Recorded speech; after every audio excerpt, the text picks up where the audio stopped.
Hello again. I'm back with another clock. This one is a Hammond, and this is one of the ones that I found on heirloomclocks.net, what they're called a wonder clock, as in you wonder what to do with it because it doesn't run. I was attracted to it even though I have repaired a few Hammonds in the past here because it was quite small. I hadn't really seen one this small before. The tag that came with it identified it as the Hammond Logan, and it just says that it does not run. And when I received it, one thing I noticed was that it's rather heavy for such a small clock, and the bakelite case has a large chip on the side here. But just to compare as to how small this clock is, the size of Hammonds that I'm usually working on looks more like this. So you can really see the difference. And I located this clock as well as this one in my Hammond book. And I'll show you what I have here.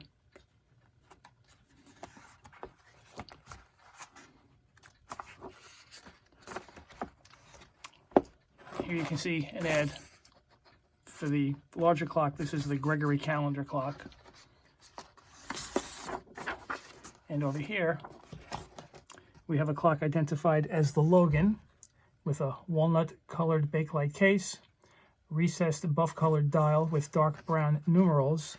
The second hand is gold finished, and the height is 4 3/4 inches, and it's 4 inches wide. And that's what we're dealing with here. As far as coming up with how old these are, and this one in particular, Hammond manufactured their clocks from the late 1920s to the early 1940s. And what I did find in this book, they have some patent drawings. And they have the clock case, or the clock itself, on the Gregory calendar clock. And this patent is from May 26th of 1931. So I'm pretty confident that this clock was made sometime in the 1930s. So before I start working on it, I know it doesn't run, but I like to check the continuity to see that the circuits are intact, no break in the wires. I use my ohm meter for that. Let me turn it on. And when I touch the leads to the plug, if the numbers here flash, then I know that the circuit is intact. And numbers are flashing, so I should be able to restore and repair this clock. So the first step, I'm going to remove the 4 screws, and that should get, plus these little nuts here, and the whole clock should just come right out of the case.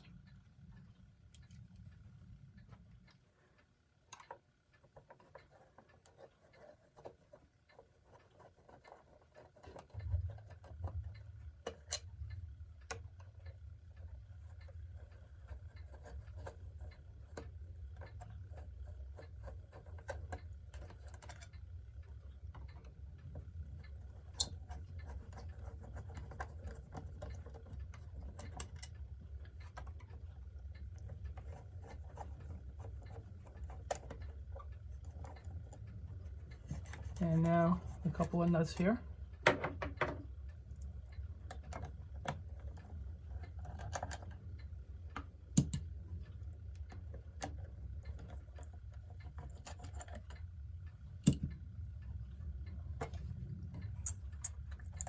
And this little plate comes off.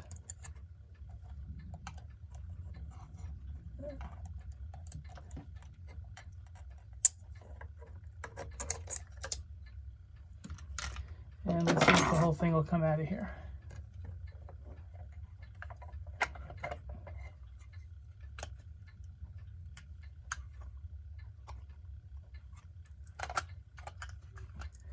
Now I have to remove the set knob.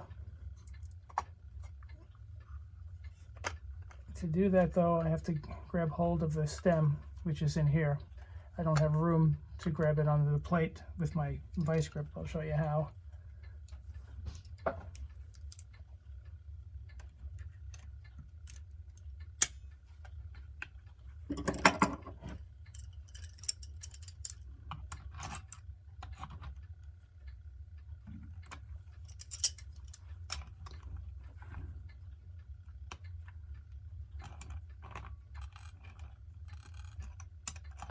And scratching it back a little. All right.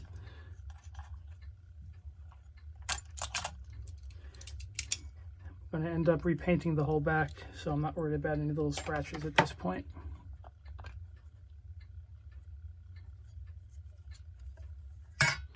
And this is quite familiar. If you've seen any of my videos, you've seen this before. Here's the rotor. It's most likely frozen, and there's a way to open it up, clean out the old oil, and put some fresh oil in it. The first step, though, is going to be to remove the hands.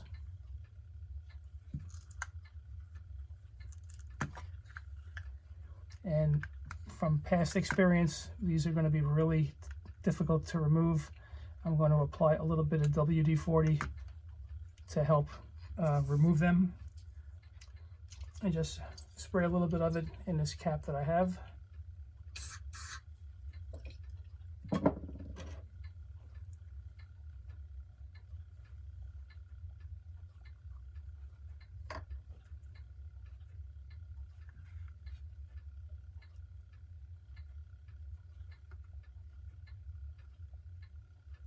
And I'm going to let this penetrate for several minutes, and then I'll continue. Okay, it's been a while. Let's see how easy it is to remove the second hand. Some of the Hammonds, instead of a friction grip hand, it's threaded. And these clocks are not self-starting. There's a start knob on the back, and when you rotate this, it causes the second hand to get going, and then it will continue. But if you hold that snug, it'll hold the stem tight so you can try to unscrew it. So let me see if this is a threaded hand.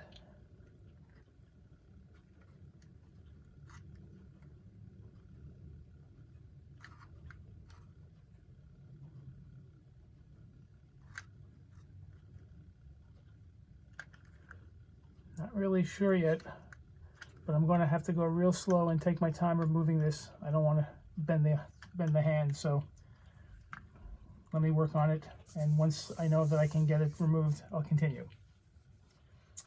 I let the WD-40 soak in overnight to really free it up, and I'm pretty sure now that this is not threaded, that it's a friction grip, so I should be able to pry it off.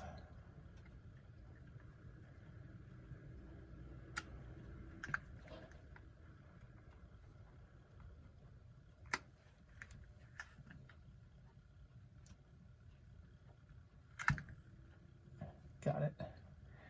Now there's a small nut holding the minute hand down.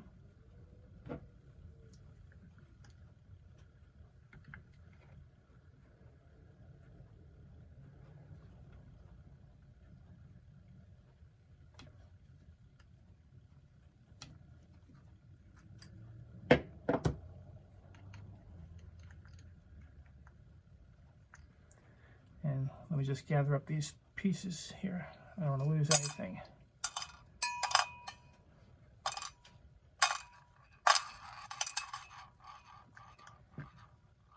Try to remove the minute hand. Nice.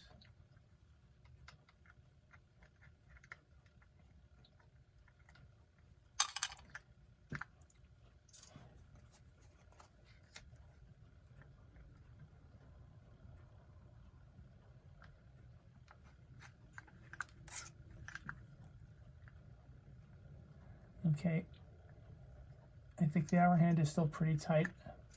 I'm going to add a little bit more of the WD-40, let it penetrate here a bit, and then I'll continue. Just a little again.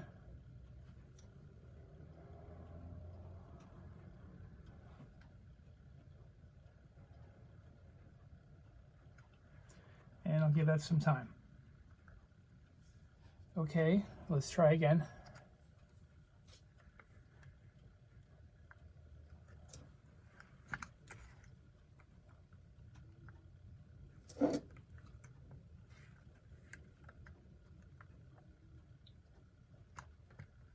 I think it's moving. Got it. Okay, next I have to remove the dial. Looks like there's a couple of metal tabs bent I have to free those up, and then this should slide off. So let me work on that. See if I can just pry this top one off first.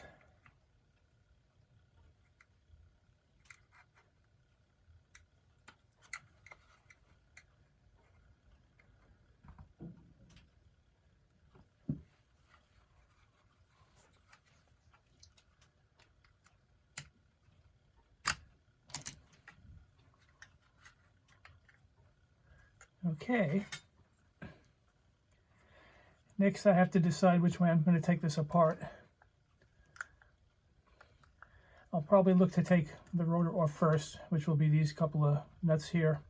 And one thing that I'm going to do, which I always recommend if you're trying to fix one of these on your own, take a lot of photos of it, take a picture, and every time you remove a part, take another photo, so you have a good record of exactly how it's going to go back together. So let me get these removed first.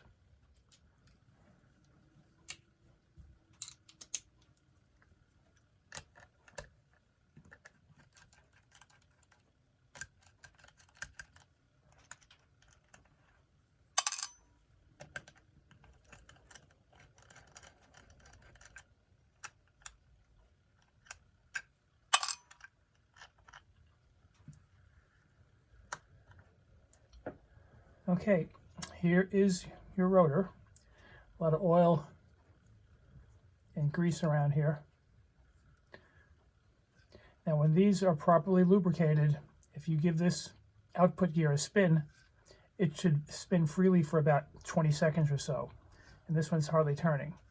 So the way to do it, and I have videos showing all the steps in detail, but this is a soldered plug which is covering a plug that's in here. I remove this solder, get the plug out, and initially I fill this up with liquid wrench and let that sit overnight, and then drain it out, replace that with 3-in-1 oil and let that sit overnight, and then finally put a little bit of synthetic clock oil in here, put the plug back in, close it up with solder, and then most of the time that's all it takes to get one of these going. I'm going to do all of those steps on my own. Without it takes a long time as far as showing it, but I'll just give you progress reports as I move along. I'll show you my technique. I place the rotor in a clamp because this gets pretty warm to the touch, and then I'll just melt the solder. It usually just runs down,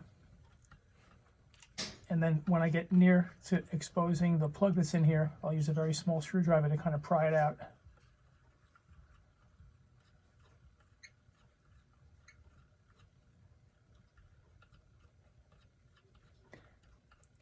And as I said, this can take some time, so I'm just going to go ahead and get this out on my own, and then I'll continue. I've come across something here that I've never seen before on Hammond clocks, and it appears that the plug is missing from this rotor. I've removed a lot of the solder and just exposed the hole right here. And this is smaller. I'll strip away more solder, perhaps the hole will get larger, but the plug that's supposed to fit here, this is what it looks like, which right now is a bit larger than that hole. And my plan is I'll continue to remove the solder, widen the hole if necessary, and I'll end up sealing it with this extra plug that I have. Anyway, let me get back to work on that. I removed the rest of the solder, and it turns out the hole is the proper size. The plug that I have will fit in it pretty snug. So when I'm ready to finish it, I'll just be covering that back up with some solder. Anyway, next I'm going to add my liquid wrench.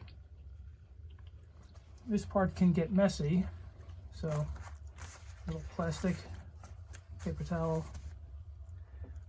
and I'll just fill this up with my liquid wrench.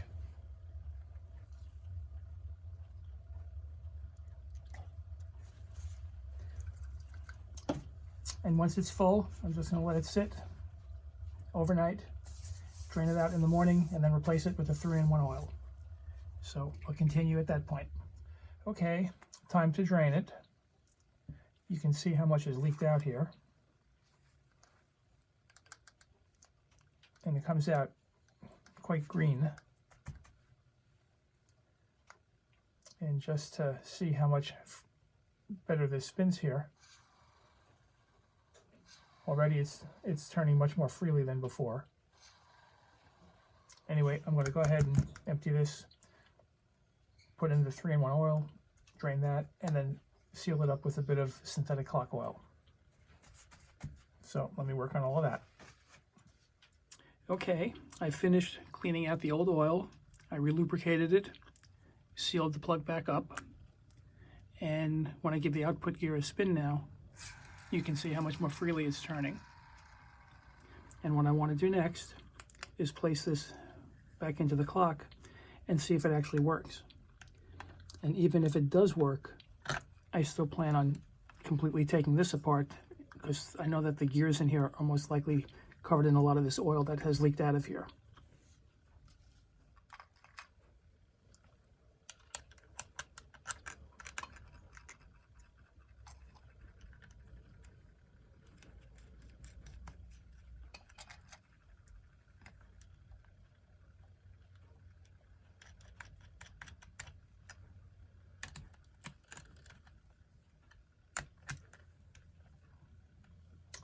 I'm just going to attach the second hand.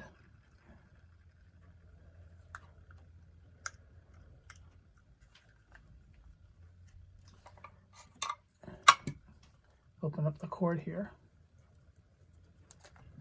Plug it in.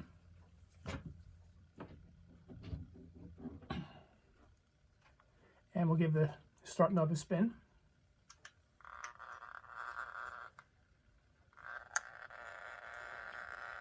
It's working.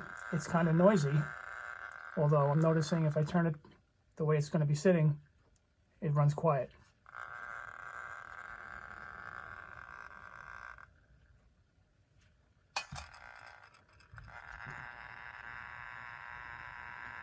Let's shut that off.